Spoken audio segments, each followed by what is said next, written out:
can't have any pudding. How can you have any pudding if you don't eat your meat? Roger Waters has never been one to soften his words or hide behind politeness. For more than 5 decades, the co-founder of Pink Floyd has stood as one of rock music's most uncompromising voices. A man who built his legacy not on easy melodies or crowd-pleasing anthems, but on raw confrontation with power, hypocrisy, and the emptiness of modern culture. Waters believes that music should challenge, provoke, and disturb. It should tear down walls, not build comfortable spaces for passive consumption. So when he openly declared his contempt for 5 major bands, it wasn't mere celebrity gossip or tabloid controversy. It was a philosophical statement, a battle cry against what he sees as the betrayal of rock and roll's original spirit. These weren't random targets. Each band represented something Waters despised about the direction of modern music: commercialism disguised as art, rebellion packaged and sold, passion replaced by calculation. And the first name on his list might surprise you: Imagine Dragons. Imagine Dragons emerged in the 2010s as a stadium-filling phenomenon, blending electronic production with rock instrumentation to create anthems designed for maximum commercial impact. Their songs dominated radio playlists, soundtracked countless commercials, and became synonymous with a new kind of corporate-friendly rock. For Roger Waters, this was precisely the problem. He saw in Imagine Dragons the complete surrender of rock music to the marketplace, songs engineered not to express truth or challenge listeners, but to serve as background music for product launches and sports highlights. Waters believed their music lacked soul, lacked danger, lacked any real meaning beyond its ability to move units and fill arenas. The band's relentless positivity, their motivational lyrics wrapped in bombastic production, represented everything Waters had spent his career fighting against. Where Pink Floyd created The Wall to explore alienation and the crushing weight of modern life, Imagine Dragons offered Believer and Thunder, songs that felt focus-grouped, stripped of genuine rebellion, transformed into sonic wallpaper for a generation that had forgotten what rock music was supposed to do. Waters saw them not as artists, but as products, carefully crafted by an industry that had learned to mimic the appearance of rock while gutting its revolutionary heart. And after dismissing Imagine Dragons as the sound of rock's complete capitulation to commerce, Waters turned his gaze toward a band he believed had wrapped pretension in the costume of progressive ambition. Muse.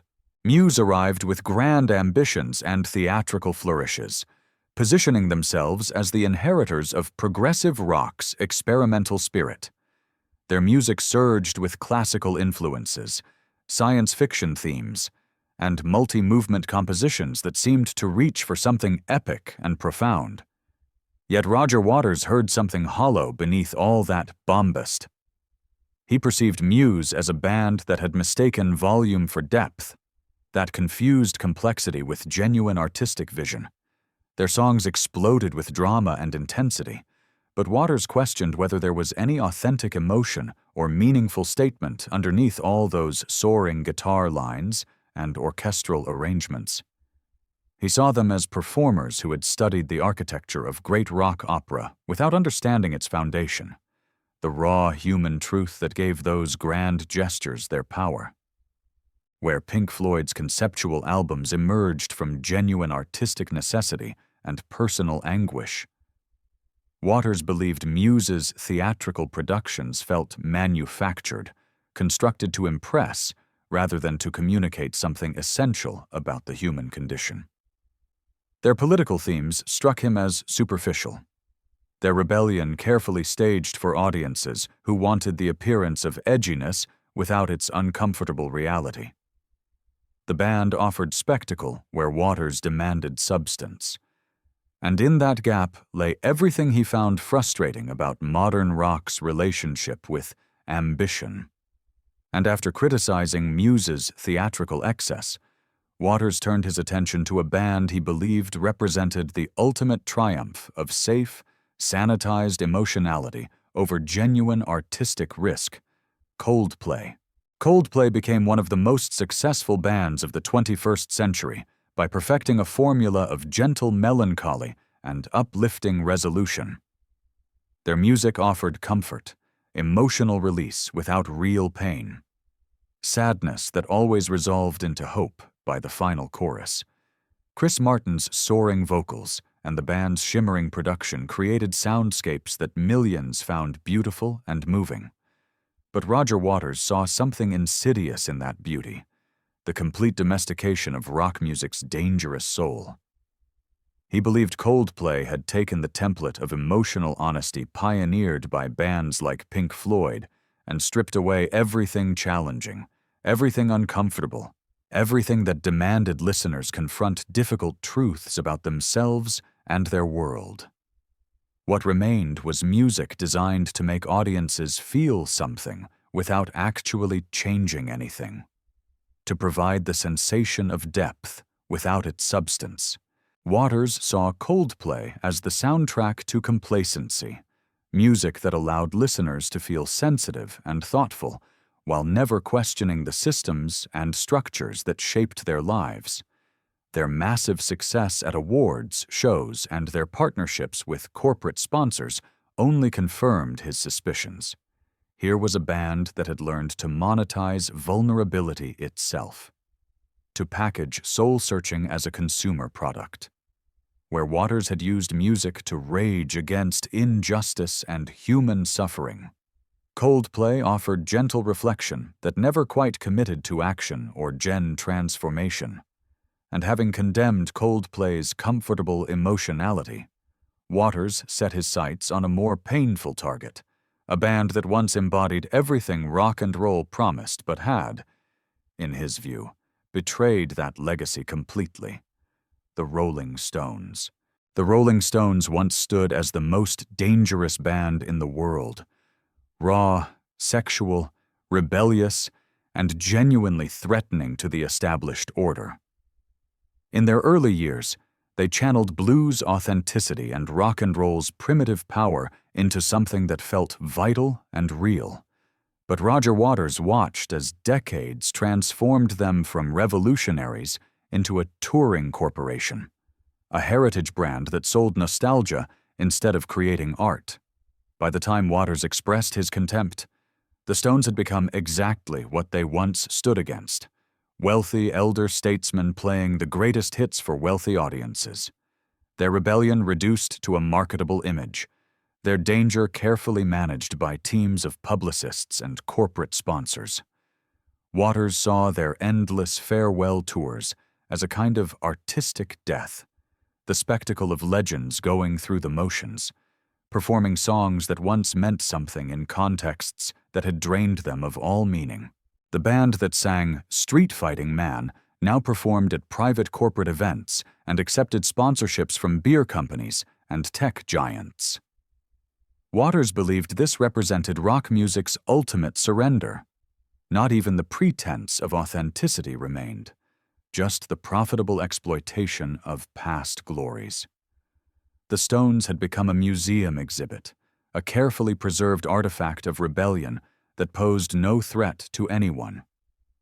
And while Waters condemned the Stones for betraying their own legacy, he saved his deepest contempt for a band that had built an entire empire on manufactured authenticity and carefully marketed spirituality. U2 ascended to global domination by positioning themselves as rock's moral conscience, a band that spoke for justice, spirituality, and human rights while filling the largest stadiums on Earth. Bono became as famous for his activism and celebrity friendships as for his music, and the band crafted albums that reached for transcendence and universal meaning. But Roger Waters saw through what he considered an elaborate performance of authenticity. He believed U2 had perfected the art of appearing revolutionary while actually serving the establishment, of seeming to challenge power while dining with presidents and tech billionaires. Their music struck Waters as grandiose and self-important, more concerned with Bono's messianic self-image than with genuine artistic expression or meaningful political action. He saw their stadium shows as exercises in emotional manipulation, designed to make audiences feel part of something important without actually accomplishing anything beyond selling tickets and merchandise. Waters particularly despised what he viewed as their hypocrisy, a band that sang about social justice while engaging in aggressive tax avoidance, that preached about helping the poor while accumulating vast wealth and maintaining close relationships with the powerful. Where Waters had used his platform to directly confront political injustice and had paid professional costs for his uncompromising stances, U2 seemed to have mastered the art of appearing rebellious while remaining entirely acceptable to the establishment they claimed to challenge. In Waters' view, they represented the ultimate corruption of rock music's promise: rebellion as branding, authenticity as performance, revolution as a product to be consumed and forgotten. Roger Waters' contempt for these 5 bands reveals something deeper than personal taste or professional rivalry.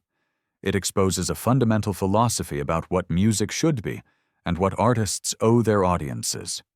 Waters believes in music as a weapon against comfortable lies, as a force that should disturb, challenge, and refuse to let listeners rest easy in their assumptions. He sees authenticity not as a marketing strategy, but as a moral imperative, the artist's duty to speak truth, regardless of commercial consequences or public approval. The 5 bands he named represent different failures of that vision: the complete surrender to commerce, the confusion of spectacle with substance, the domestication of danger, the betrayal of revolutionary promise, and the performance of authenticity in service of power. Together, they symbolize everything Waters believes went wrong when rock music transformed from a genuine cultural rebellion into just another industry, another mechanism for selling products and managing discontent. His criticism isn't about whether these bands make good music by some objective standard. It's about whether they honor the sacred responsibility he believes all artists carry. And in a world where authenticity has become just another commodity and rebellion is carefully packaged for consumer consumption, Waters remains an uncompromising voice, reminding us what we've lost and what we might still reclaim if we're brave enough to demand it.